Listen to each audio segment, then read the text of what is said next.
আসসালামু আলাইকুম viewers, welcome back to my channel. তো আবারও চলে এলাম খুবই মজার মুখরোচক একটা ভর্তা রেসিপি নিয়ে।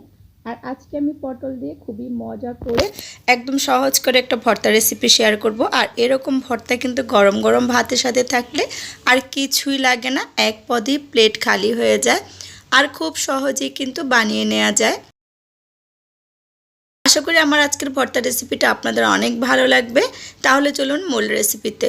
তো এখানে পটলের ভর্তা বানানোর জন্য এখানে আমি হাফ কেজির মতো প্রায় পটল নিয়ে নিয়েছি। পটল যে পাতলা খোসাটা থাকে উপরের, সেটা আমি ফেলে নিয়েছি। তারপরে পটলগুলো এরকম স্লাইস স্লাইস করে লম্বা লম্বা করে কেটে নিয়েছি। অবশ্যই খুব ভালোভাবে ধুয়ে পরিষ্কার করে নিয়েছি। তো চেষ্টা করবেন এরকম একটু পাতলা পাতলা করে কাটতে। তো এখন সরাসরি চলে যাব ভর্তাটা তৈরি করার জন্য পটলগুলো ভাজতে। তো কড়াইতে তেল দিয়ে দিয়েছি। তেল দেওয়ার পর এখানে 5-6টার মতো শুকনো মরিচ দিয়ে দিয়েছি। প্রথমে শুকনো মরিচ আর রসুন দিয়ে দিয়েছি। এখানে আমি 2টার মতো রসুন দিয়ে দিয়েছি। বড় 2টা রসুনে যতগুলো কোয়া হয়েছে সবগুলোই দিয়ে দিয়েছি। রসুন আর শুকনো মরিচগুলো সুন্দর করে ভেজে নেব। তো অবশ্যই কিন্তু পটলের এই ভর্তাতে রসুনটা দিবেন, তাহলে দেখবেন খেতে অসম্ভব ভালো লাগে। তো শুকনো মরিচগুলো আমার ভেজে নেওয়া হয়ে গেছে। এখন আমি এগুলো উঠিয়ে নিচ্ছি। আর রসুনগুলো আর একটুখানি ব্রাউন কালার করে ভেজে নেব, খুব ভালোভাবে সেদ্ধ করে নেব। আর ঝালটা কিন্তু আপনারা আপনাদের পছন্দ মতো বাড়িয়ে কমিয়ে নিতে পারেন। এগুলো আমার ভেজে নেওয়া হয়ে গেছে, আমি তেল ছড়িয়ে উঠিয়ে নিয়েছি। একই তেলে এখন আমি পটলগুলো খুব সুন্দর করে ভেজে নেব। আর এভাবে পটলগুলো ভেজে যখন আপনারা ভর্তাটা করবেন, সেই ভর্তাটা খেয়ে দেখবেন অসাধারণ হয় খেতে। একবার হলো আপনারা ট্রাই করবেন আর আমাকে অবশ্যই কমেন্টস করবেন। অল্প একটু লবণ দিয়ে দিয়েছি আমি। এখন আমি এগুলো সুন্দর করে ভেজে নেব।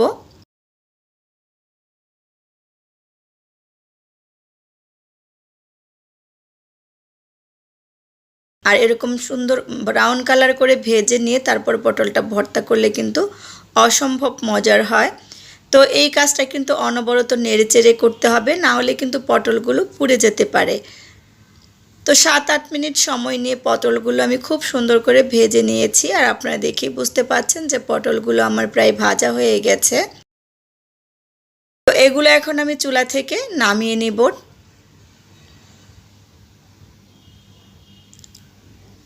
তো এখন আমি একটা প্লেটে উঠিয়ে নিচ্ছি। আর পটলগুলো নামিয়ে নেওয়ার পর অবশ্যই কিন্তু ঠান্ডা করে নেবেন। কিছুটা ঠান্ডা হওয়ার পর তারপর ভর্তাটা করবেন। এখানে আমি একটা পাকা মরিচ নিয়ে নিয়েছি, কাঁচা মরিচ। আর খুবই সুন্দর করে একদম চিকন চিকন করে কেটে নিয়েছি। আর এখানে পেঁয়াজ কুচিও নিয়ে নিয়েছি পরিমাণ মতো। অবশ্যই কিন্তু ভর্তাতে পেঁয়াজ কুচি একটু বেশি দিলে খেতে ভালো লাগে। তো মরিচগুলো লবণ দিয়ে প্রথমে খুব সুন্দর করে ডলে একদম মিহি করে নিয়েছি। তারপরে এখন রসুনগুলো আমি চটকে নিচ্ছি। আর এভাবে সব কিছু ভেজে নিয়ে তারপর হাত দিয়ে ডলে যে ভর্তাটা করবেন, সেই ভর্তাটা খেতে কিন্তু অসম্ভব মজার হয়। সব কিছু সুন্দর করে মাখিয়ে নিয়েছি। এ পর্যায়ে আমি কিছুটা কাঁচা সরিষার তেলও দিয়ে দিয়েছি। আপনারা চাইলে এটা বাদও দিতে পারেন, তবে দিলে অবশ্যই খেতে অনেক বেশি ভালো লাগবে। তো এগুলো আমার মাখিয়ে নেওয়া হয়ে গেছে। এখন আমি পটলগুলো দিয়ে তারপর খুব সুন্দর করে চটকে চটকে এগুলো মাখিয়ে নেব। আর ভর্তাটা যত সুন্দর করে মাখিয়ে করবেন, খেতেও কিন্তু অনেক বেশি মজার হবে। তো আমার রেসিপিটা ভালো লাগলে যে যেখান থেকে দেখছেন ফ্রেন্ডস ফ্যামিলির সাথে বেশি বেশি করে শেয়ার করবেন আর কমেন্টস করবেন। আপনাদের সুন্দর সুন্দর কমেন্টস আমার কাজে অনুপ্রেরণা যোগায়। আর যারা ফেসবুক পেজ থেকে দেখবেন, প্লিজ আমার পেজটা ফলো দিয়ে রাখবেন। তো অনেক দিন পর আজকে আমি ভিডিও শেয়ার করছি। অনেক দিন পর্যন্ত আমি অসুস্থ ছিলাম আর অসুস্থতার জন্য আমি রেগুলার ভিডিও দিতে পারিনি। প্রায় 1 মাসেরও বেশি হয়েছে আমি ভিডিও দিতে পারিনি। আমার চ্যানেলে 2টা চ্যানেলের একটা চ্যানেলেও দিতে পারিনি। তো আজকে আমি